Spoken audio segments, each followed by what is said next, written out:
ಅಲ್ಲಿಂದ ನಾಯಕರು ಏನು ಮಾತಾಡ್ತಾ ಇಲ್ಲ, ಯಾಕೆ ಅಂತ? ಅವ್ರದ್ದು ಪಾಲ್ ಹೋಗಿರ್ಬೇಕಲ್ಲ. ನೋಡಿ, ಈ ಸರ್ಕಾರ 40% ಸರ್ಕಾರ ಅಂತ ಬಿರುದು ಬಂದಿದ್ದು ನಮ್ಮಿಂದ ಅಲ್ಲ, ಅವ್ರ ಪಕ್ಷದಿಂದಾನೇ ಬಂದಿರೋದಲ್ವಾ, ಕಾಂಟ್ರಾಕ್ಟರ್ ಅಸೋಸಿಯೇಷನ್ ಇಂದ ಬಂದಿದಾರಲ್ವಾ. ನಾವು ಹೇಳಿದ್ವಿ ಅವರಿಗೆ ಹೆಣದ ಮೇಲೆ ಹಣ ಮಾಡಿದಿರ ಅಂತ. ನಾವು ಸಾಕಷ್ಟು ನಮ್ಮ ಏನು ಪಬ್ಲಿಕ್ ಅಕೌಂಟ್ಸ್ ಕಮಿಟಿನಲ್ಲಿ ಮೆಡಿಕಲ್ ಎಕ್ವಿಪ್ಮೆಂಟಿನ ಪ್ರೊಕ್ಯೂರ್ಮೆಂಟ್ ನಲ್ಲಿ ಭ್ರಷ್ಟಾಚಾರ ಆಗಿದೆ ಅಂತ ನಾವು ಎತ್ತಿ ಹಿಡ್ತೀವಿ ಅಂದ್ರೂ ಅಂದಿನ ಸ್ಪೀಕರ್ ಅವರು ಇಲ್ಲ, ನೀವು ಈ ಸದನ ಸಮಿತಿನಲ್ಲಿ ಏನೇ ತನಿಖೆ ಮಾಡಿದ್ರು ಇದು ಮುಂದುವರಿಸಬಾರ್ದು, ಇದು ಕಾನೂನು ಬಾಹಿರ ಅಂದ್ಬಿಟ್ಟು ಪತ್ರ ಬರ್ತಿದ್ರು. ಯಾವತ್ತಾನ ಪಬ್ಲಿಕ್ ಅಕೌಂಟ್ಸ್ ಕಮಿಟಿಗೆ ಸ್ಪೀಕರ್ಗಳು ಪತ್ರ ಬರ್ದಿರೋದು ಕೇಳಿದಿರಾ ತಾವು, ನೋಡಿದಿರಾ ತಾವು? ಸೊ ಬಹಳ ಎದ್ ಕಾಣುತ್ತೆ ಇದರಲ್ಲಿ. ಎಲ್ಲಾರ್ದು ಪಾಲಿದೆ ಇದರಲ್ಲಿ. ಕೇಂದ್ರ ಸರ್ಕಾರದ್ದು ಇರಬೇಕು, ಈ ರಾಜ್ಯ ಸರ್ಕಾರದ್ದು ಇರಬೇಕು. ನೀವು ಹೇಳೋ ಪ್ರಕಾರ ಬಿಜೆಪಿ ಅವರು ಹೆಣದ ಮೇಲೆ ಹಣ ಮಾಡಿದ್ದಾರೆ. ಹೌದು, ಮತ್ತೆ ಕೊರೋನಾ ಸಂದರ್ಭದಲ್ಲಿ ಇನ್ನೇನಾಯ್ತು ಸರ್? ಹೆಣಗಳು ಬಿದ್ದಿಲ್ವಾ?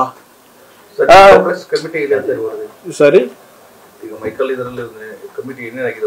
ಇಲ್ಲ, ಕಮಿಷನ್ ಅವ್ರೇನೆ ಇಂಟರ್ವ್ಯೂ ರಿಪೋರ್ಟ್ ಏನೋ ಕೊಟ್ಟಿಲ್ಲ, ಆಯ್ತಾ? ಅವ್ರು ತನಿಖೆ ನಡೆಸ್ತಾ ಇದಾರಲ್ಲ. ಈಗ ಇದು ಹೊಸದ 40,000 ಕೋಟಿ ರೂಪಾಯಿ ಲೆಕ್ಕ ಸಿಗ್ಬೇಕಂದ್ರೆ ಸುಲಭನಾ ಸರ್? ಸುಲಭನಾ?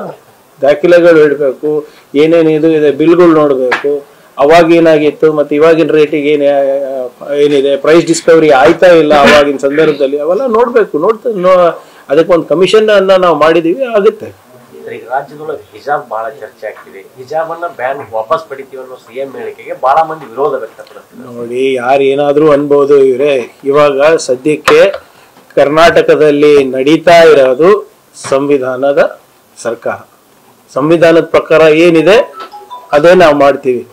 ಎಲ್ಲರೂ ಕೂಡ, ಯಾವುದೇ ಧರ್ಮದವರಿದ್ರು ಕೂಡ ಒಂದು ತಿಳ್ಕೋಬೇಕು, ಈ ದೇಶ ನಡೀತಾ ಇರೋದು ಭಗವದ್ಗೀತಾ ಮೇಲಲ್ಲ, ಕುರಾನ್ ಮೇಲಲ್ಲ, ಬೈಬಲ್ ಮೇಲಲ್ಲ. ಈ ದೇಶ ನಡೀತಾ ಇರೋದು, ಸರ್ಕಾರಗಳು ನಡೀತಾ ಇರೋದು ಭಾರತದ ಸಂವಿಧಾನದ ಮೇಲೆ. ಯಾವುದೇ ಧರ್ಮದ ಯಾರೇ ಇರಬಹುದು, ನಂದು ನಡೀತದೆ ನಿಂದು ನಡೀತದೆ ಇಲ್ಲ. ಸಂವಿಧಾನದ ಪ್ರಕಾರ ಏನಿದೆ ಅದೇ ನಡೆಯೋದು. ಬಸವ ತತ್ವ, ಬಾಬಾ ಸಾಹೇಬ್ ಅಂಬೇಡ್ಕರ್ ಅವರ ತತ್ವ, ಅದನ್ನ ಮುಂದಿಟ್ಕೊಂಡು ನಾವು ಈ ಸರ್ಕಾರವನ್ನ ನಡೆಸ್ತಾ ಇದೀವಿ.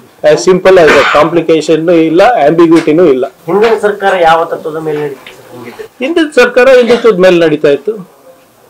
ಸ್ಪೀಕರ್ ಅವರೇ ಹೇಳಿದ್ಮೇಲೆ ಇನ್ನೇನು ಉಳಿದಿದೆ ಸರ್? ಕಾಗೇರಿ ಅವರು ಆ ಪೀಠದ ಮೇಲೆ ಕೂತ್ಕೊಂಡು, ನಾನೊಬ್ಬ ಹೆಮ್ಮೆಯ RSS ದವರು, ನಾನು RSS ತತ್ವದಲ್ಲಿ ನಂಬ್ತೀನಿ, ಒಂದಿನ ದಲಿತರು ಇರ್ಬೋದು, ಮುಸಲ್ಮಾನರು ಇರ್ಬೋದು, RSS ತತ್ವವನ್ನು ಒಪ್ತಾರೆ ಅಂತ ಅವರೇ ಅಲ್ಲಿ ಪೀಠದಿಂದ ಕೂತ್ಕೊಂಡು ಹೇಳ್ಕೊಂಡಿರೋದಲ್ಲ, ನಾನಲ್ಲ. It's on record. ನಾವು ಬಸವ ತತ್ವ, ಗುರುನಾರಾಯಣ್ ತತ್ವ, ಕನಕದಾಸರ ತತ್ವ, ಸಂವಿಧಾನದಲ್ಲಿ ಏನಿದೆ, ಬುದ್ಧ, ಬಸವ, ಅಂಬೇಡ್ಕರ್ ಅವರ ತತ್ವದ ಮೇಲೆ ನಾವು ನಡೆಸ್ತಾ ಇದೀವಿ. We are all as per constitution, as simple as that. Ambiguity ಎಲ್ಲಿದೆ ಇದ್ರೆ?